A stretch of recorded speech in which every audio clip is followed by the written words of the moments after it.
Here's a curious thing about the word average. Average is not a person. Average is a place. It's a spot on a map. And here's what's peculiar about that spot. Nobody ever traveled there on purpose. I've never once met a man who set out in the morning and said, "You know what I'm going to do with this one life of mine? I'm going to land right in the middle of it." Nobody plans that trip. And yet the place is crowded. It is the most populated location on earth. Standing room only. So how does everybody get there? Let me tell you about a fellow I'll call Earl. Earl was 38 years old. Good man. Worked for a supply company for 14 years. Showed up on time. Never gave anybody trouble. And at a summer picnic, somebody asked him how he was doing. And Earl gave the answer that 100 million people give. He said, "Oh, I do all right." Now I want you to hear that sentence the way I heard it. Because it isn't a complaint. Earl wasn't sad. He wasn't beaten down. There was no tragedy in that man's life, no illness, no disaster, no cruel employer holding him back. That's what makes the story worth telling. If he'd been knocked down by something, we'd all understand it. But nothing knocked Earl down. Nothing at all happened to Earl. That was the whole trouble. Nothing happened.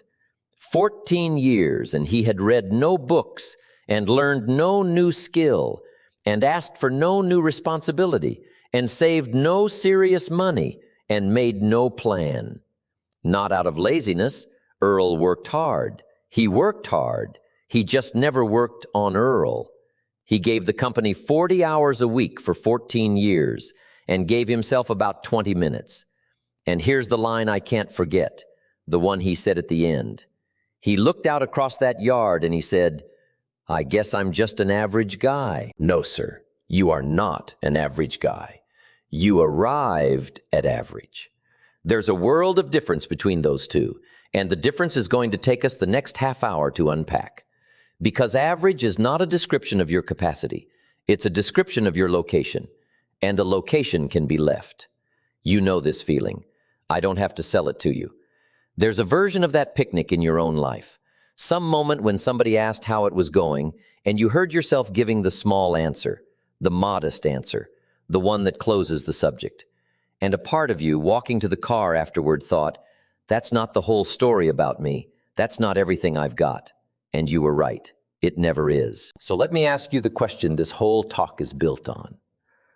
What if average isn't the result of what you lack? Not the talent you weren't given, not the family you weren't born into, not the breaks that never came.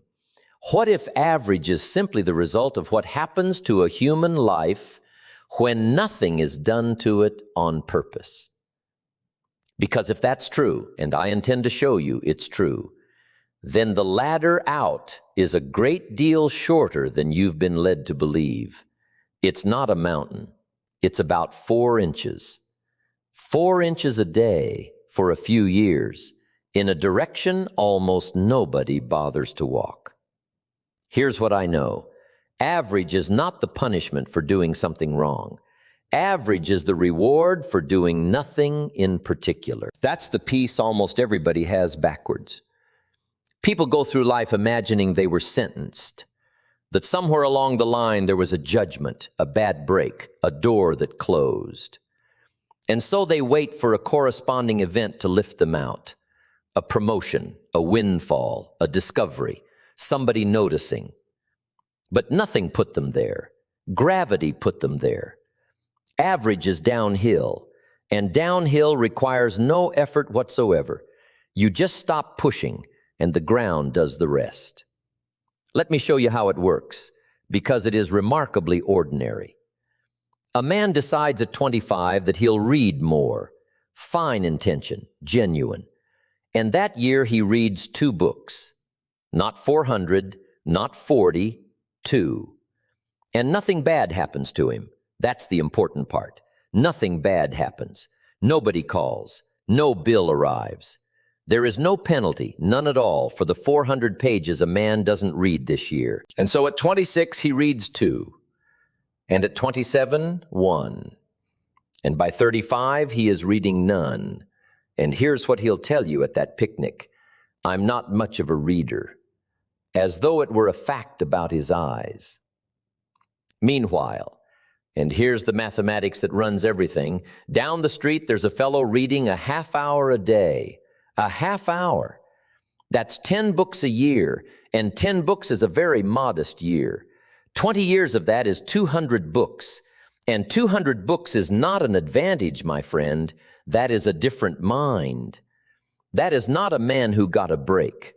That is a man who got up a half hour earlier and read while the world watched something. And when the two of them are 55 and one of them is running things and the other is asking how he got so lucky, everybody will say the difference was talent or connections or timing. The difference was a half hour a day for 20 years. The difference was small, and the results are enormous. And that gap between the two is the single most important thing I want you to walk away understanding today.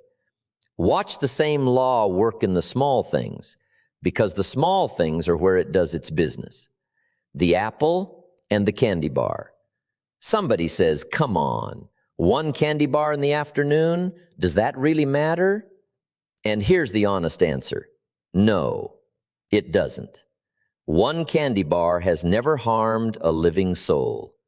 It doesn't matter today, it doesn't matter this week.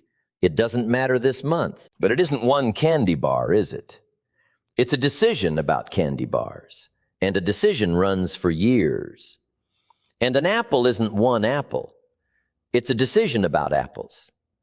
And in 20 years, those two decisions produce two different men standing at the same staircase, one of them breathing easy and one of them not. And the one who's not will say, well, that's just how my body is. That's not his body. That's his afternoons. 20 years of afternoons. The dollar and the coffee, same law.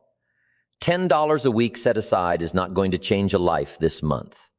Nobody's ever felt rich on the Thursday because of it. So a man skips it, and there's no penalty. And he skips it for 30 years. And at the end of 30 years, he calls himself unlucky with money. He wasn't unlucky. He was unremarkable, on schedule, every Thursday for 3 decades. And the results came in exactly as ordered. Now imagine you're standing in a hardware store on a Saturday, and there's a man in the next aisle who's about to make the biggest decision of his life, and neither of you knows it. He's 41. He came in for a light switch, and on the way to the register, he passes a shelf of manuals, wiring, plumbing, small engines, and he stops. Because he's thought once or twice about doing this work himself instead of paying somebody. $9. He picks one up. He turns it over. He puts it back. Nothing happened. That's what you'd see if you were standing there. A man put down a book. Nobody would write it down. He wouldn't remember it by Tuesday. But that was the day. Not because of the $9, and not because of that particular book. There'll be 40 more shelves in his life. It was the day because of what he said to himself while he set it down, which was, I'm not really the type to get into all that. And that sentence, once a man starts using it, he'll use it about 400 more times before he's 60. On a different shelf, in a different store, about a different life. That's how it works. It's never one book. It's a ruling about books, handed down quietly in a hardware store on a Saturday, and enforced for 20 years without a single further hearing. Here's the summary of it, and you can write this one down. Success is a few simple disciplines practiced every day. Failure is a few errors in judgment repeated every day. The disciplines and the errors are both tiny. That's the difficulty. If the errors were dramatic, we'd all quit them. They're not dramatic. They're comfortable. They're reasonable. And they compound just as faithfully as the disciplines do, because the law doesn't care which direction you point it. Now, here's what's interesting. If you gathered up 100 people and asked them to name what separates the top few from everybody else, you'd get a fine list. Talent, luck, family money, knowing the right people, going to the right school. All of it delivered with great confidence. Then ask one more question. Ask them, what did you do yesterday to become better than you were the day before? And watch the room. There's a pause. There's a little laughing. Somebody says, well, yesterday was Tuesday, as though Tuesday were a legal exemption. Somebody else says, I've got kids. Somebody says, I'm just trying to keep my head above water. And every one of those things is true. That's what makes this so hard to see. There's not a false statement in the room. But notice what nobody said. Nobody said, I read for 30 minutes. Nobody said, I practiced the thing I'm trying to get good at. Nobody said, I wrote down what I learned. And here's the part that ought to encourage you rather than discourage you. I mean it. The competition is not fierce. Everybody assumes it's fierce. It isn't.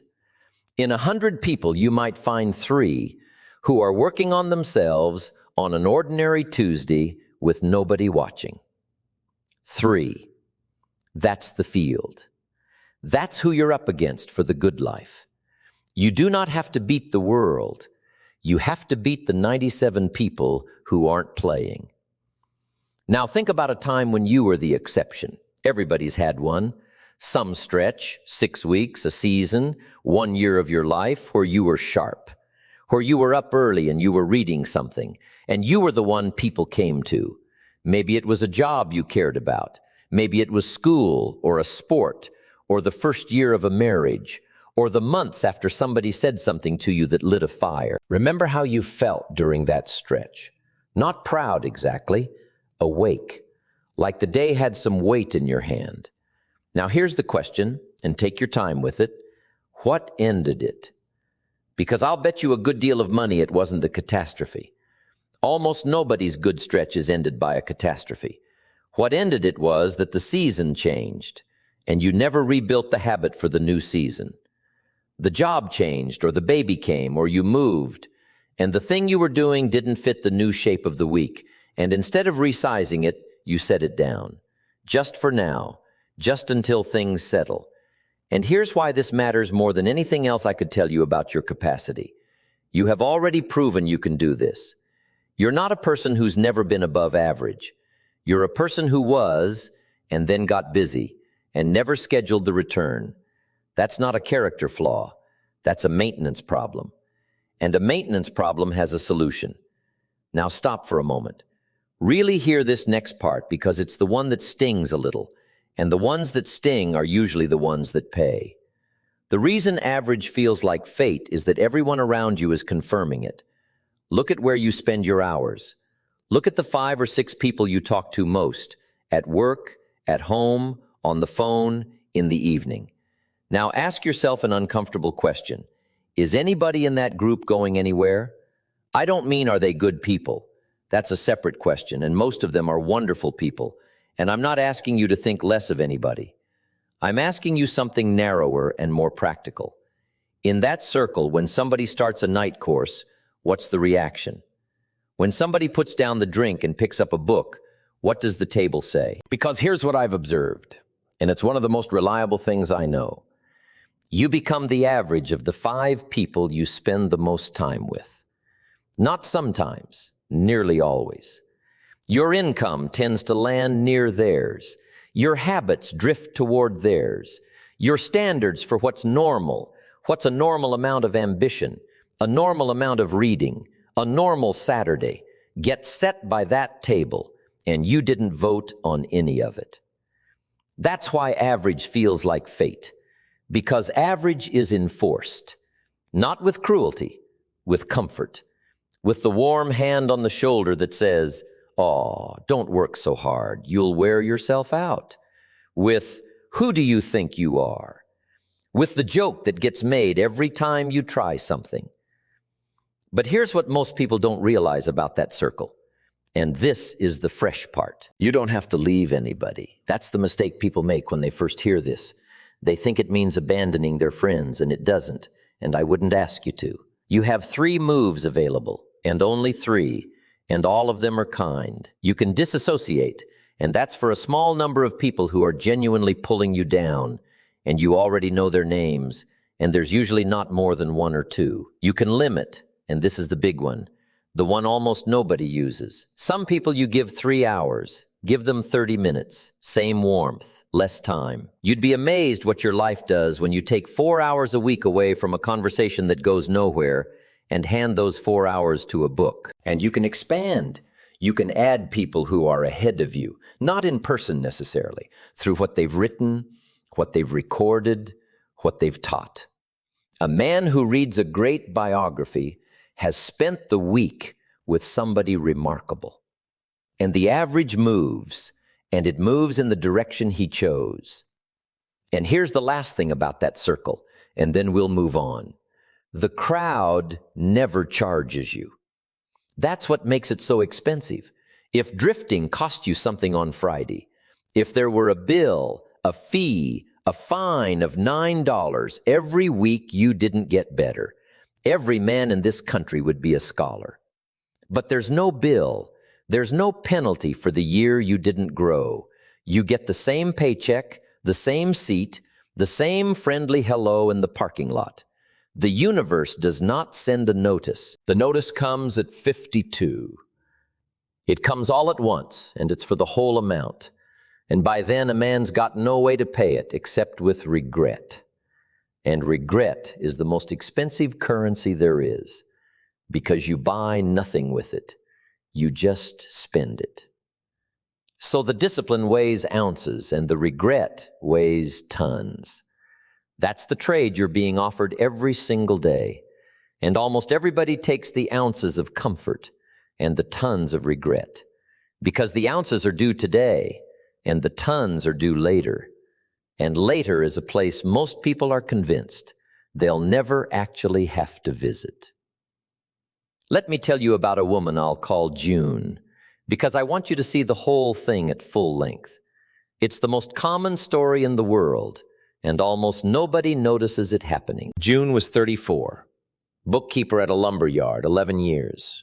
Sharp, I want to be clear about that.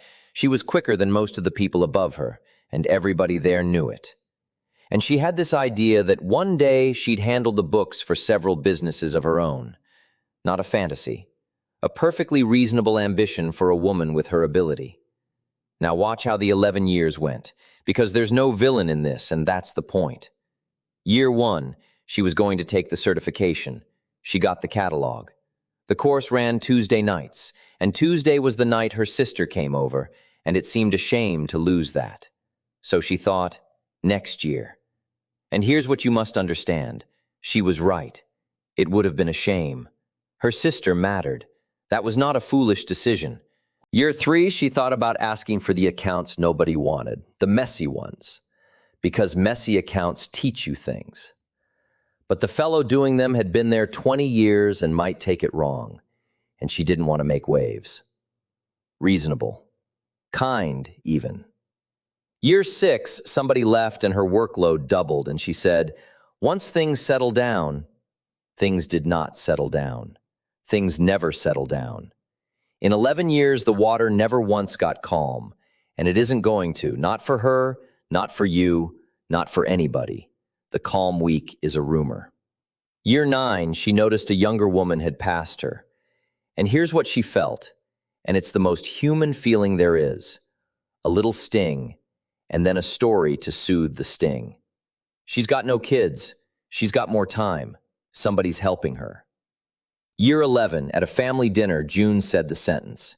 She said, I guess I missed my window. Missed her window. Now let's count what that window actually cost.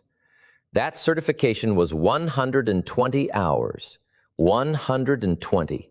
Spread across 11 years, that's about 11 minutes a week. 11 minutes a week stood between that woman and a different life, and she never lost a single decision, not one. Every individual choice she made was sensible, defensible, and kind. That's the thing about drifting. You can drift for 11 years without ever once being wrong on a Tuesday. That's the whole disease, and there's the diagnosis. Average is not built out of bad decisions. It's built out of reasonable ones, made without a plan, over a long period of time. So now let's get underneath it. Let's find out why it works this way, because once you see the machinery, you can't go back to believing this is about luck. Everything I know about this subject I learned from watching things grow. Here's the first law, and it's the one that governs everything else. The seed and the soil don't negotiate. You put wheat in the ground, you get wheat. You put nothing in the ground, you don't get nothing. That's what people expect, and it's wrong. You get weeds. The soil will not stay empty. The soil has no opinion about your intentions. It will grow whatever's put in it. And if you put nothing in it, it grows whatever blows in on the wind. Now that's exactly your mind and exactly your life. A man who reads nothing on purpose is not a man with an empty mind. He's a man whose mind is being planted by whoever happens to be talking near him. The television plants it. The fellow at the next desk plants it. Whatever came across the screen at 10 o'clock last night plants it. Nobody's mind lies fallow. The wind sees to that. So the question was never, will I be influenced? The question is only ever, will I choose the seed or will I let the wind choose it? That's the whole difference between an above-average life and an average one. And it's decided by a half hour a day. Second law, the seasons don't move for anybody. Spring comes and spring goes, and it does not consult you. And here's what that means practically. There are seasons in your life when planting is easy, and seasons when it's nearly impossible. And the wise man plants heaviest in the easy ones, because he knows the other kind is coming. Winter always comes. That's not pessimism, that's farming. You don't complain about winter, you prepare for winter in the fall. And then winter turns out to be a season instead of a catastrophe. The reason so many lives go sideways is not that winter arrived.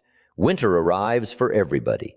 It's that it arrived and found nothing in the barn. Third law, and this is the one with the teeth. The harvest is always bigger than the seed. Always. That's the whole miracle of it. You don't get back what you put in. You get back a multiple, and the multiple gets bigger the longer you leave it in the ground. Which cuts both ways, and here's where people get hurt. Neglect compounds too. Neglect has a harvest. It's just a quieter one, and it comes in later, which is the only reason anybody gets away with it for as long as they do. And here's a machine that teaches the same lesson for those of us who didn't grow up near a field. Ever worked an old hand pump? The kind out behind a farmhouse with the long iron handle? You walk up to it thirsty and you take that handle and you pull it down and nothing comes. So you do it again. Nothing. And again. And here's the thing about a hand pump that everybody forgets. It does not reward you at all for a while. You're doing exactly the right thing with exactly the right motion, and the pipe is filling up under the ground where you can't see it, and there's not one drop at the spout to prove it. Now, most people quit right there, and they've got a fine reason. No water. Perfectly rational. They tried the pump, and the pump didn't work. But a man who's used a pump before knows something. He knows that pulling that handle 9 times and stopping is worse than never touching it, because the water settles back down, and now the next fellow starts from nothing. So he keeps at it, not because he's stubborn, but because he understands what's happening underneath. And then it comes. And once it comes, here's the payoff nobody tells you about. You don't have to pump hard anymore. Just steady. Just enough to keep the column moving. The heavy work was all at the front end, done in the dark, with no evidence. That's your first 2 years of anything. That's every skill and every business and every honest change a person ever made. The strain is front-loaded, and the reward is back-loaded, and the whole world quits somewhere around pull number 9. Now let me give you the thing I most want you to keep. The gap between an average life and an exceptional one is not a large gap. I want to say that again because everybody assumes the opposite, and the assumption is what keeps them in the crowd. It is not a large gap. It is not a matter of being twice as smart or twice as talented or working twice as many hours. If it were, I'd tell you, and most of us could go home. The gap is a few percent, applied daily, for a number of years. Here's how it looks from the inside, which is why nobody can see it. Take two men, same job, same pay, same start. One of them adds a half hour of study, 4 days a week. That's it. That's the whole program. No genius, no sacrifice anybody would notice. At the end of 1 month, there's no visible difference. None. If you photograph both their lives, you couldn't tell them apart. And this is exactly where 97 of 100 people quit. Not from hardship, from lack of evidence. At the end of 1 year, there's a small difference. He knows a few things. He speaks a little differently in meetings. Somebody notices. At the end of 5 years, he's not in the same conversation. He's not competing with that other fellow anymore. He's competing with people the other fellow has never met. At the end of 20 years, they're not the same species of man. And if you put them side by side and asked a stranger to explain it, the stranger would say one of them must have been given something. Nobody was given anything. One of them was 4% more deliberate on ordinary Tuesdays. And here's why I call this the good news rather than the hard news. Because if the gap were enormous, you'd need permission and resources and somebody's blessing. But a gap that small? A gap that small you can close this week with what you have in the life you're already living without telling anybody. You don't need a new life. You need a new Tuesday. And you happen to have one coming. Let me show you two men. Same company, same year, same wage. I've watched this pair play out 100 times under different names. The first I'll call Bill. Warehouse supervisor, 31, no special gifts. I want to be honest about that. There was nothing about Bill that made you turn your head.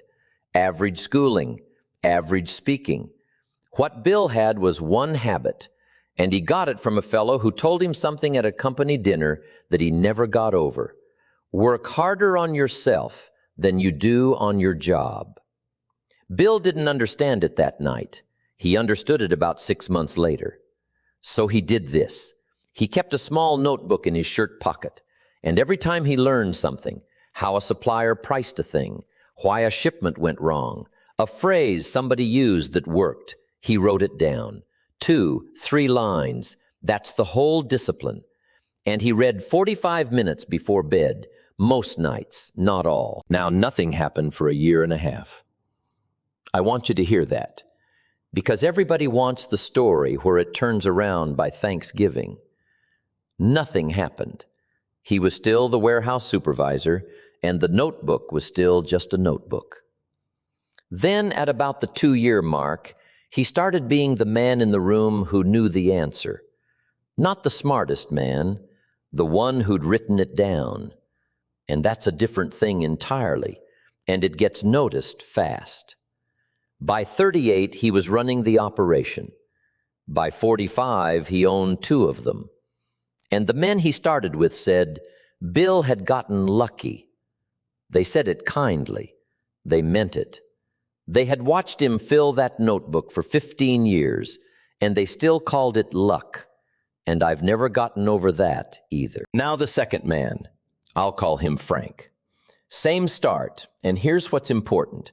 Frank was better, quicker, funnier, better with people. If you'd asked me at 31 which one was going somewhere, I'd have said Frank, and I'd have said it fast. Frank's approach was to wait for the company to recognize him. That was the plan, and he'd have told you it was fair, and in a certain sense, he was right. He was worth more than they were paying him. But here's the thing about waiting to be recognized. It puts your whole life in another man's hands, and that man is busy. And when the recognition didn't come, Frank did what talented men do. He got a story. The story was that management was blind. And I want to say this carefully, because the story was partly true.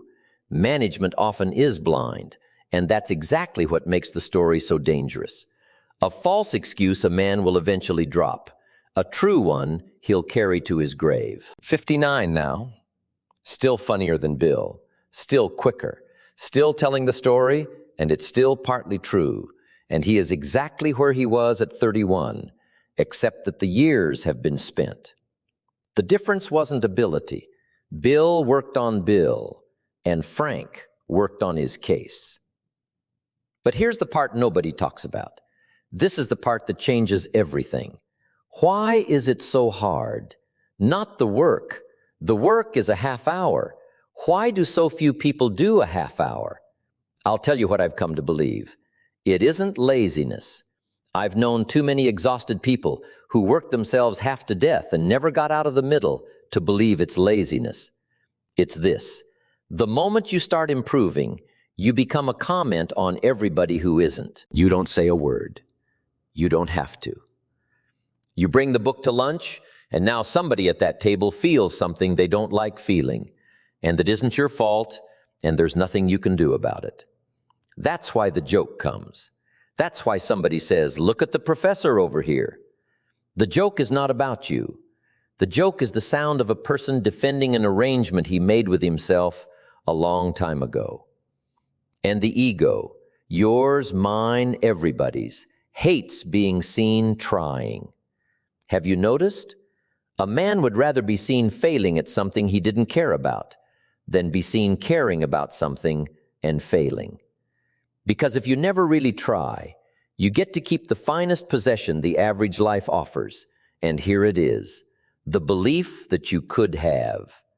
That's what people are protecting, not their comfort, their potential, kept in perfect condition, never taken out of the box, never scratched, never measured. So let me relieve you of it, and I mean this kindly. You are probably not going to be the best in the world at anything. Neither am I. That was never on the table for most of us, and it's a poor thing to organize a life around anyway. But that's not the offer. The offer is far better than that, and much easier to accept. The offer is, you can be substantially better than you presently are in about 3 years by giving 30 minutes a day to something you choose on purpose. And in a world where almost nobody does that, substantially better than you presently are turns out to be well above average, not because you're extraordinary, but because the field is largely empty. You're not being asked to be a great man. You're being asked to be a deliberate one. And deliberate is available to anybody today at no cost, with no permission required. And there's one more piece of machinery here, and it's the one that runs underneath all of it. Nobody rises above the standard they defend in public. Let me explain what I mean. Every one of us carries a private number, a sense of what's normal for somebody like us. Normal amount of money, normal amount of health, normal amount of respect. You didn't calculate that number. You absorbed it from your father, from your street, from the first 4 people who told you what to expect out of life. And here's what's remarkable. You will defend that number. If your results start climbing well above it, something in you gets uncomfortable and finds a way to bring them back down. And if they fall well below it, something in you gets to work in a hurry. You've seen this in other people. A man loses a good position, and inside of a year, he's back to almost exactly where he was before, penny for penny. That's not luck either. That's a thermostat. So when I tell you to work on yourself, this is what I'm really talking about. Not information, not tricks. You're raising the number. Every book you finish, every skill you actually get good at, every hour spent near somebody who's further along, all of it does one quiet thing. It moves your idea of what's normal for a person like you. And once the number moves, you don't have to force anything. You'll find yourself uncomfortable with things you tolerated for years. That's the whole mechanism. And it's why a half hour a day works and a weekend of excitement doesn't. The weekend raises your feelings. The half hour, repeated, raises your standard. And your standard is the thing your life eventually matches. And now somebody's thinking the other thought, the one that comes at 41, at 53, at 66. This is fine advice for a young man. My window's closed. Let's talk about that, since it's the one that does the most damage. You cannot plant in November. That's true, and there's no use pretending. Some seasons are gone, and they're gone honestly. And the man who spends his winter grieving over a spring he wasted has now lost 2 seasons instead of 1. But here's what I know about seasons. The fact that you missed one does not remove the next one from the calendar. Spring is coming. Spring is always coming. That's the arrangement. That's the whole design of the thing. And the only question that matters on any given day of your life is whether you'll be ready for it or surprised by it. I've watched people begin at 55 and be unrecognizable at 60. 5 years. And here's what I noticed about them. They didn't waste 1 minute of those 5 years discussing the 30 they'd wasted.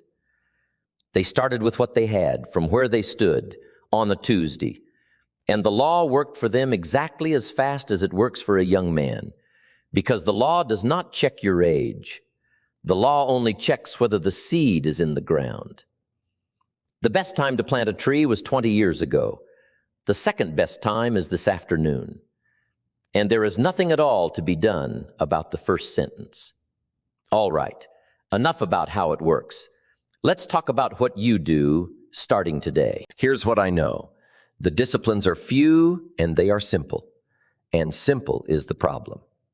If I told you the way out required something exotic, you'd take it seriously. Because it's simple, you'll be tempted to nod and change nothing. So let me say it straight. What's easy to do is also easy not to do. And that sentence explains more about human results than anything else I could tell you. The first discipline, the half hour. Pick the thing you want to be better at. Just one, not 5. And give it 30 minutes a day at a fixed hour on a fixed set of days. Not when I get time. You will never get time. Time is not a thing anybody gets. It's a thing people take.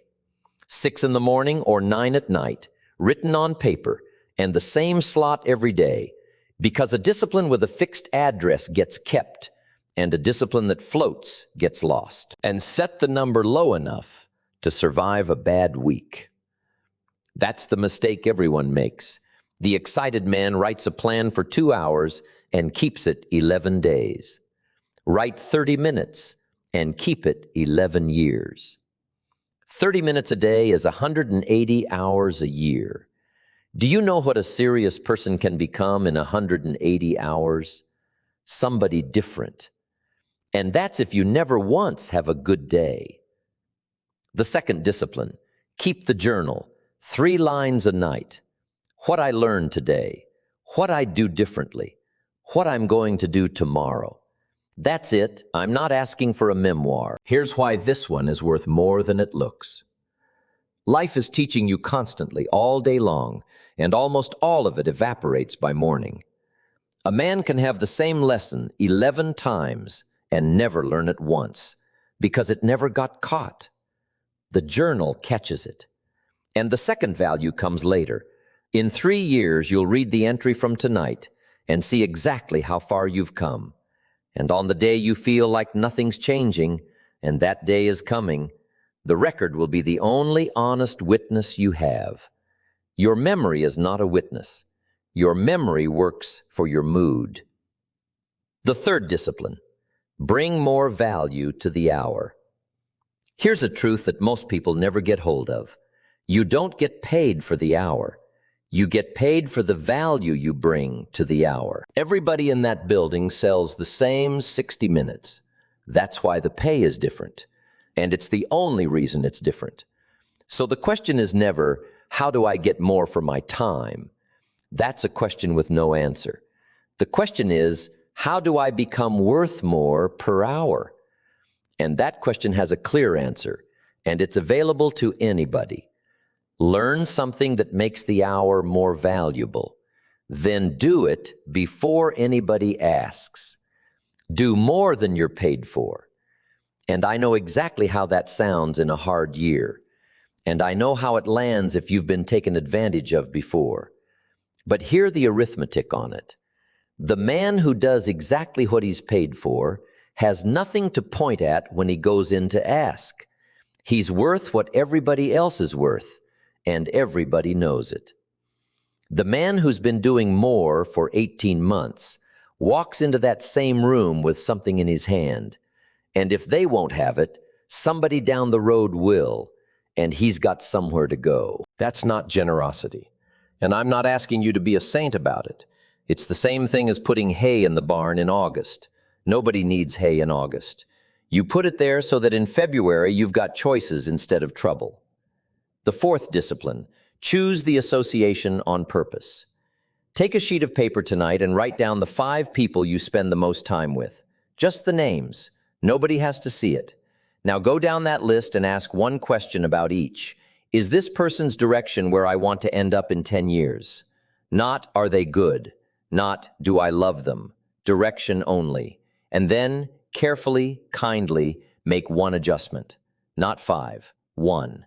Limit the hours somewhere they're being spent without return, and put those hours into someone or something ahead of you. A book counts. A recording counts. A man who reads a good biography this month has added somebody remarkable to his 5, and the average moves, and nobody's feelings were hurt. The fifth discipline, don't be a spender only.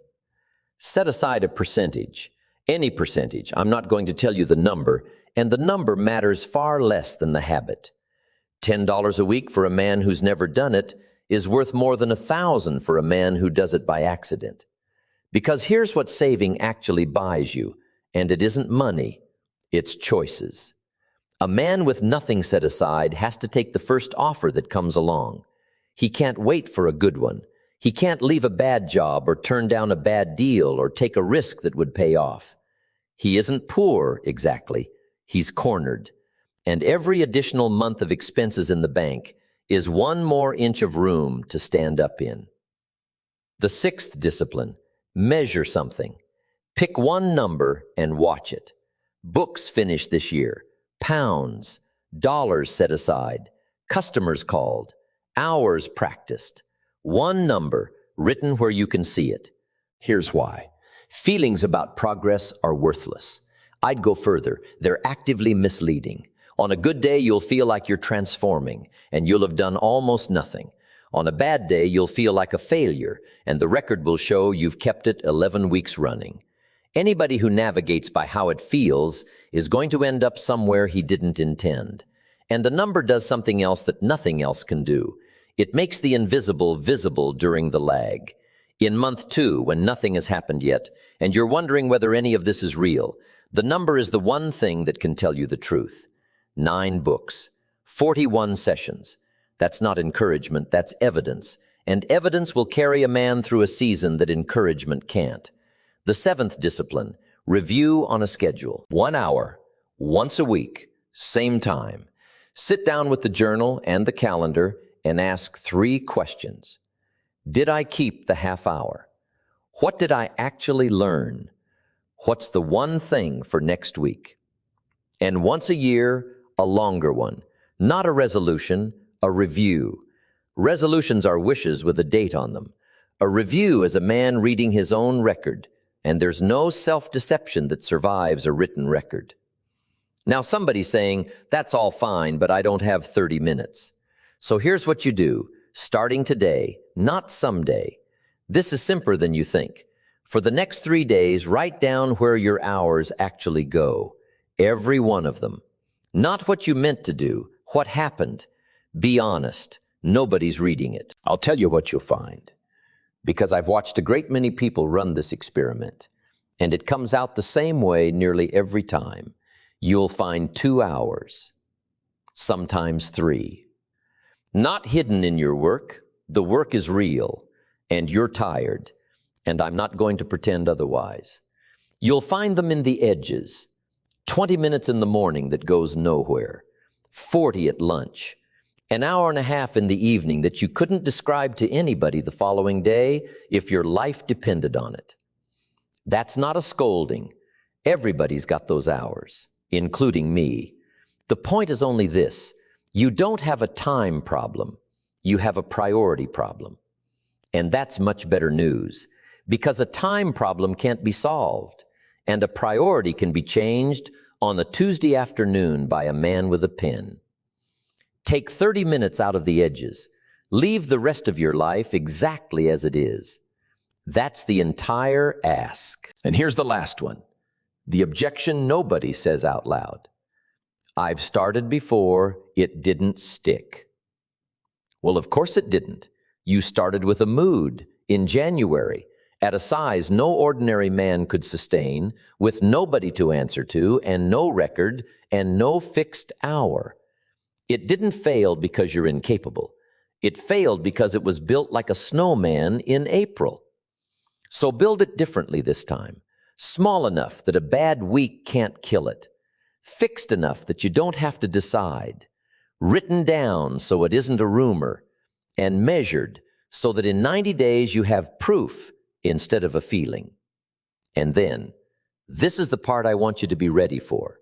Nothing will happen for a while. I'd rather tell you now than have you discover it alone in week 3.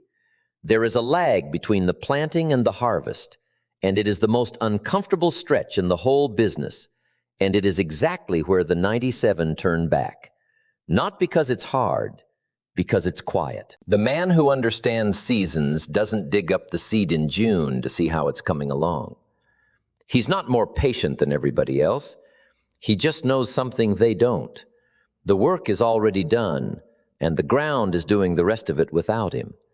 And his only remaining job is to keep showing up until the field tells him what it's been up to. There's somebody listening right now who's going to do the 30 minutes tomorrow, and then get a phone call on Thursday, a real one, the kind with a genuine problem attached to it. And by Sunday, the whole thing will be gone. I'm not telling you that to discourage you. I'm telling you so it doesn't surprise you into quitting. When it happens, here's the only rule. You may miss a day. You may not miss 2. 1 missed day is weather. 2 in a row is a new direction. And the mind can't tell the difference. Whatever it does twice, it starts to believe. So don't make it up. Don't do 60 minutes on Monday to pay for Sunday. That's an accountant's idea, and it's never worked for anybody. Just start again at the appointed hour like nothing happened, because in the long run, nothing did. A man who keeps 300 days out of 365 has had a magnificent year, and a man who keeps 11 days and quits has had a January. Let me take you back to Earl at that picnic. I guess I'm just an average guy. You know now what was wrong with that sentence. It wasn't false modesty, and it wasn't self-pity. It was a mistake in grammar. He used a word that describes a location and treated it like a word that describes a man. Average wasn't his nature, it was his address. And in 14 years, nobody ever told him you could move. Same with June and her 11 minutes a week. She didn't miss a window. Nobody misses a window. She spent 11 years being entirely reasonable, and reasonable, unplanned, is a straight road to the middle, and the middle is the one destination in life you can reach with no effort at all. So here's the whole thing in one line, and then I'll let you go. Average is what happens to a life that nobody is working on. That's it. That's the entire lesson. Not what's missing in you, what's absent from your calendar. And the beautiful, maddening, wonderful thing about it is that the amount required to change it is so small that you'll be tempted to dismiss it. A half hour a day, 3 lines in a notebook, 1 adjustment to who you spend your evenings with, and enough years to let the arithmetic do what arithmetic does. Don't wish it were easier. Wish you were better. and then go be a little better. On an ordinary Tuesday, when nobody's watching, and it doesn't seem to matter, because that's the only place it has ever been decided for anybody in the whole history of the world. So here's what to do tonight. Tonight, not this week, not when things settle down. 2 things, and they'll take you 10 minutes. First, get a sheet of paper and write down the 5 people you spend the most time with. Look at that list. You don't have to do anything about it tonight, and you're not to feel bad about a single name on it. Just look at it and know that in 10 years you'll be somewhere near the middle of it, and decide whether you're at peace with that. Second, on the other side of that paper, write 1 line, the thing you'll get better at, the hour you'll do it, and the days. 6 a.m., 30 minutes, Monday through Friday. Then put the book or the tool or the notebook out on the table tonight where you'll walk into it in the morning. And tomorrow, do the 30 minutes. Not well necessarily, just do them. Then put a mark on the calendar and do it again the day after. And let the mark be your only reward for a good long while. Because for a good long while, it's the only one there's going to be. You've been waiting a long time for something to happen to you. Here's what I've learned, and it took me too many years to learn it. Nothing is going to happen to you. Not the good kind and not the bad kind. What's going to happen is what you plant, and the seasons will bring it in on schedule, the way they've done for everybody who ever lived. So plant something this week, because the ground is going to grow whatever's in it, and you get to choose.